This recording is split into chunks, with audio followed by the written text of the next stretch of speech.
Hello students, अपन halogen compound chapter पढ़ रहे थे।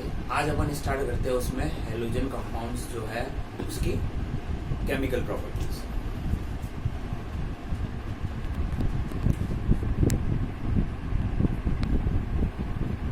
केमिकल प्रॉपर्टीज में सबसे फर्स्ट प्रॉपर्टी है, मोस्ट इंपॉर्टेंट प्रॉपर्टी है ये ऑर्गेनिक केमिस्ट्री में, न्यूक्लियोफिलिक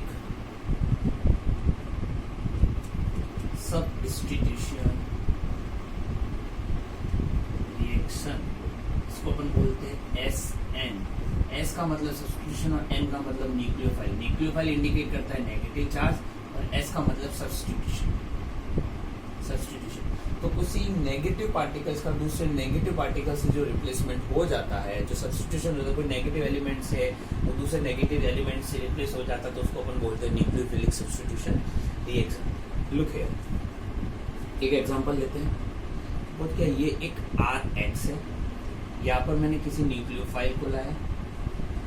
सपोज क्या न्यूक्लियोफाइल OH माइनस है, तो ये हेलोजन यहाँ से रिप्लेस हो जाएगी, इसकी जगह क्या आ जाएगा, OH आ जाएगा। तो फॉर्मेशन क्या होगा, ROH और X माइनस बाहर चला जाएगा। कौन सी रिएक्शन हो गई, न्यूक्लियोफिलिक सब्स्टिट्यूशन रिएक्शन। देखो इसमें इंपॉर्टेंट अपन को मैकेनिज्म रीड करो। तो SN1 कितने टाइप्स की होती है, SN1 रिएक्शन होती है टू टाइप्स होती है, SN reaction and SN2।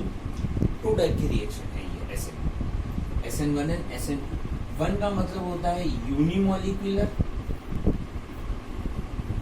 Nucleophilic substitution reaction, और 2 का मतलब होता है बाइमॉलिक्यूलर न्यूक्लियोफिलिक सब्स्टिट्यूशन रिएक्शन।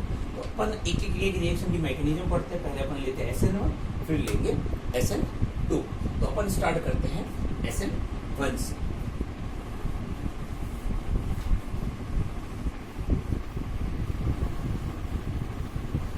देखिए SN1 unimolecular nucleophilic substitution reaction. देखो यूनिमॉलिक्यूलर न्यूक्लियोफिलिक सब्स्टिट्यूशन अपन को कुछ पॉइंट्स याद रखने हैं। First, given by 3 degree alkyl halide. जो एल्काइल हैलाइड होगा वो कौन सा होगा, 3 डिग्री होगा। सेकंड, मैकेनिज्म के स्टेप्स कितने होंगे, 2 स्टेप मैकेनिज्म में, 2 स्टेप मैकेनिज्म में। थर्ड, क्या होता है इसमें, formation of stable intermediate carbocation. And fourth, required किसकी होती है, पोलर सॉल्वेंट। तो ये पॉइंट ध्यान रखने, टर्सरी दे रहा है, वो स्टेप मैकेनिज्म होती है। इंटरमीडिएट जो बनता है वो स्टेबल कार्बोकैटायन बनता है, और सॉल्वेंट कौन सा रिक्वायर्ड होता है, पोलर सॉल्वेंट रिक्वायर्ड होता है। देखिए इसकी मैकेनिज्म लेते हैं। इस मैकेनिज्म में फर्स्ट स्टेप अपना है फॉर्मेशन ऑफ कार्बोकैटायन। ये अपन ने लिया एक 3 डिग्री हैलाइड, Cl ले लो, Br ले लो, CH3, ये हो गया 3 डिग्री हैलाइड। फर्स्ट स्टेप जो होता है वो स्लो स्टेप होता है। किसी भी मैकेनिज्म का जो स्लो स्टेप होता है उसको अपन बोलते हैं रेट डिटरमाइनिंग स्टेप। इस स्टेप्स में जितने मॉलिक्यूल्स पार्टिसिपेट करते हैं उसके अकॉर्डिंग रिएक्शन चलती है। तो रेट डिटरमाइनिंग स्टेप में सिर्फ एक single alkyl halide molecule participate कर रहा है। इस स्लो स्टेप में क्या होगा, ये हेलोजन वाला पार्ट बाहर चला जाएगा, तो Br माइनस क्या हो जाता है, रिमूव हो जाता है। जैसे ही Br माइनस बाहर गया तो अपन को मिल गया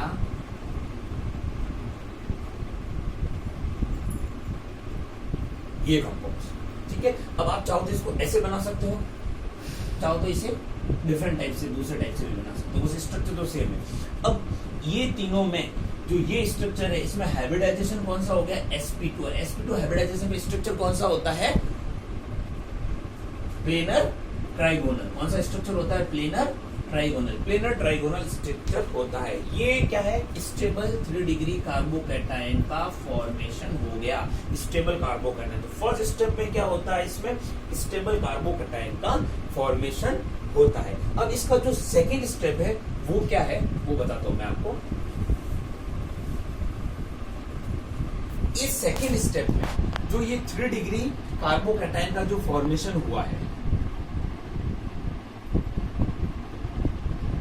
इस 3 डिग्री कार्बोकैटायन पर अटैक ऑफ न्यूक्लियोफाइल होता है। अब अपना न्यूक्लियोफाइल सपोज किया OH माइनस है, तो अटैक ऑफ न्यूक्लियोफाइल होता है। क्योंकि sp2 है और प्लेनर ट्राइगोनल स्ट्रक्चर है, तो मेरे पास में अपॉर्चुनिटीज दोनों है कि ये फ्रंट से भी अटैक कर सकता है और ये बैक से भी अटैक, बैक साइड से भी अटैक कर सकता है। फ्रंट से भी अटैक कर सकता है और बैक से भी अटैक कर सकता है। प्लेनर ट्राइगोनल स्टेबल स्ट्रक्चर होने के कारण ये फ्रंट और बैक दोनों साइड से अटैक करता है। तो अगर ये फ्रंट से अटैक करता है, ये वाला स्टेप फास्ट स्टेप्स होता है, तो फ्रंट से अटैक करता है तो ये कंपाउंड बन जाएगा। और अगर ये बैक साइड से अटैक करता है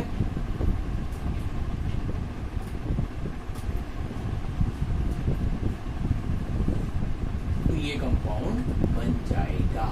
अब देखिए क्या डिफरेंस है में, अगर इसने फ्रंट से अटैक किया है तो देखिए रिएजेंट में जिस साइड में Br था OH वहीं पर आया है वापस। तो सेम पोजीशन पर अगर न्यूक्लियोफाइल की कॉन्फ़िगरेशन रिएक्टेंट की सिमिलर प्रोडक्ट में होती है तो उसे कहते हैं रिटेंशन। रिटेंशन का मतलब the configuration of product is similar to reactant. और यहां पर देखिए इस वाले में क्या है कि OH इस Br के अपोजिट साइड में है, तो इस ये जो प्रोडक्ट बना है ये कौन सा प्रोडक्ट है? इन्वर्ट प्रोडक्ट है, तो इसको कहते हैं इन्वर्जन। इसका मतलब दो टर्म्स आ रहे हैं यहाँ पे, रिटेंशन और इन्वर्जन। रिटेंशन में जहां से Br गया है वही OH आया है, तो प्रोडक्ट की कॉन्फ़िगरेशन रिएक्टेंट की कॉन्फ़िगरेशन के क्या है? सिमिलर है। जबकि इस वाले में जो OH है वो Br के अपोजिट साइड में, बैक साइड में आया है, तो यहाँ पर जो प्रोडक्ट बन रहा है वो इन्वर्ट प्रोडक्ट बन रहा है।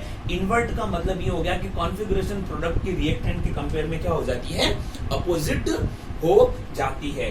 क्लियर? तो इस समय जो ये रिएक्शन चलती है 2 स्टेप मैकेनिज्म होती है, जिसमें फर्स्ट स्टेप स्लो होता है। इस स्टेप में जितने मॉलिक्यूल पार्टिसिपेट करते हैं वो डिसाइड करवाते हैं कि रिएक्शन में किसके ऊपर डिपेंड करती है। तो इसलिए मैं यहाँ पर अगर लिखना चाहूँ तो लिख सकता हूँ कि जो रेट ऑफ रिएक्शन है वो directly proportional to only alkyl halide. इस स्टेप में कितने मॉलिक्यूल पार्टिसिपेट कर रहे हैं? सिंगल मॉलिक्यूल, सिर्फ एल्किल हैलाइड पर डिपेंड करता है।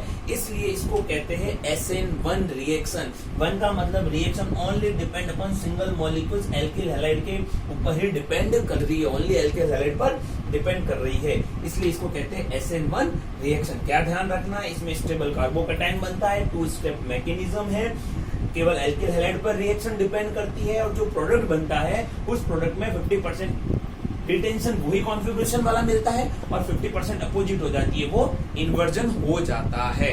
यहाँ पर ये SN1 रिएक्शन की मैकेनिज्म कंप्लीट होती है। किसके द्वारा दी जाती है? टर्सरी हैलाइड के द्वारा। अब अपन करते हैं नेक्स्ट SN2।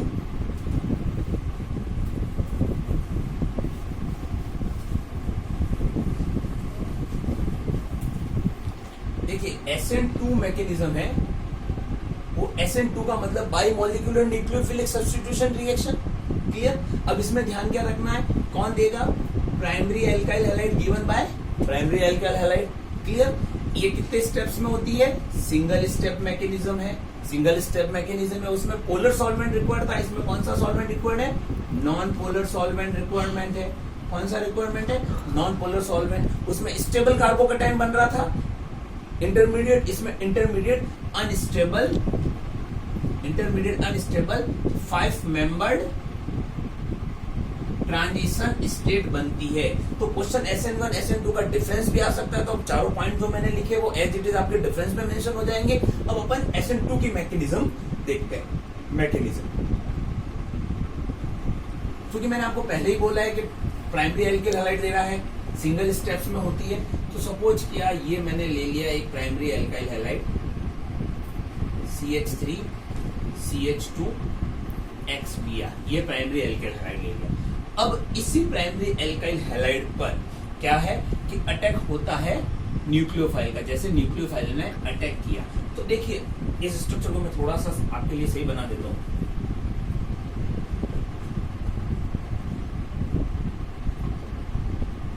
वही प्राइमरी एल्काइल हैलाइड। अब इस Br माइनस को जाना है तो क्लियर है कि OH फ्रंट से तो अटैक करेगा नहीं, नेगेटिव नेगेटिव को रिपल्स करेगा। तो ये OH कहां से अटैक करेगा?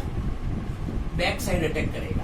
और चूंकि ये स्लो स्टेप है, यही रेट डिटरमाइनिंग स्टेप है, तो क्लियर आपको दिखाई दे रहा है कि रेट डिटरमाइनिंग स्टेप्स में 2 molecules are taking part, 2 species participate कर रही है। तो अपन क्या कह सकते हैं कि कौन सी रिएक्शन हो गई? Rate of reaction second order हो गई, 2 ऑर्डर हो गई, क्योंकि दोनों के ऊपर डिपेंड करेगा। इसलिए इसको अपन क्या बोलते हैं? SN2 by molecular nucleophilic substitution reaction.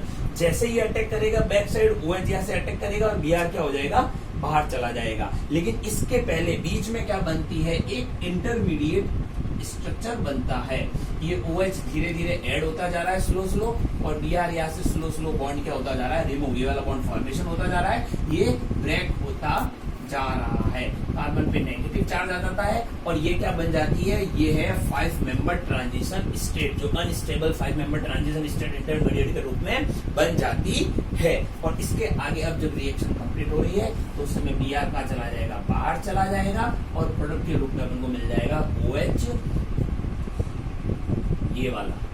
अब यहाँ पे अपन को क्लियर दिखाई दे रहा है कि Br फ्रंट से गया और OH बैक से आया। मैंने SN1 में बताया था कि जब प्रोडक्ट की कॉन्फ़िगरेशन रिएक्टेंट की क्या हो जाती है? अपोजिट हो जाती है, तो उसको अपन कहते हैं इन्वर्जन। इसका मतलब यहाँ पे कौन सा प्रोडक्ट बन रहा है? इन्वर्ट प्रोडक्ट बन रहा है।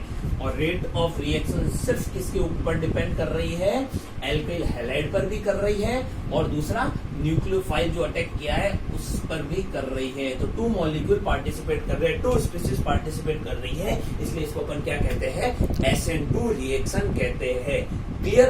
SN1 और SN2 का डिफरेंस आ सकता है क्वेश्चन, और उसमें ये अपने मैकेनिज्म आ सकती है। अब अपन को ध्यान क्या रखना है? सिर्फ एक ट्रिक से क्वेश्चन को सॉल्व करने है, वो ये ध्यान रखना है कि सपोज कि आपका एल्काइल हैलाइड प्राइमरी है, सेकेंडरी है या टर्सरी है। तो अगर अपन प्राइमरी, सेकेंडरी, टर्सरी की और मूव कर रहे हैं तो मैकेनिज्म कौन सी चलेगी? SN1 चलेगी, क्योंकि 3 डिग्री कौन सी देता है? SN1 देता है। और अगर हम टर्सरी से सेकेंडरी और प्राइमरी की और मूव कर रहे हैं तो अपना क्वेश्चन किससे सॉल्व हो जाएगा? SN2 से सॉल्व हो जाएगा। क्लियर? अब मैं 1-2 क्वेश्चन आपको बता देता हूं इसमें। देखिए सपोज किया मेरा ये क्वेश्चन ये आया कि विच गिव्स फास्ट SN2, कौन SN2 रिएक्शन फास्ट देगा? और मैंने एग्जांपल बनाया। तो क्लियर है, ये यहां से आगे सिंगल कार्बन से जुड़ा हुआ है, तो ये कौन सा हो गया? 1 डिग्री। ये यहां से आगे डबल कार्बन से जुड़ा हुआ है, तो ये कौन सा हो गया? 2 डिग्री। और क्वेश्चन क्या पूछा जा रहा है कि कौन फास्ट रिएक्शन देगा? SN2। अपन जानते हैं कि SN2 टर्सरी की कंपेयर में सेकेंडरी देता है और सेकेंडरी की कंपेयर में प्राइमरी देता है। तो यहाँ पे अपन को क्लियर दिखाई दे रहा है कि ये प्राइमरी है और ये सेकेंडरी है, और अपन को SN2 लेना है तो प्राइमरी देगा, तो अपना आंसर क्या होगा? ये होगा। क्लियर? एक और क्वेश्चन लेते हैं।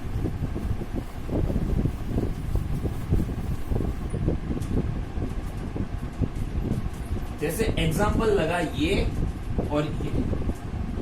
अब यहाँ क्या प्रॉब्लम है कि दोनों मॉलिक्यूल सेम है, हेलोजन एलिमेंट्स डिफरेंट है।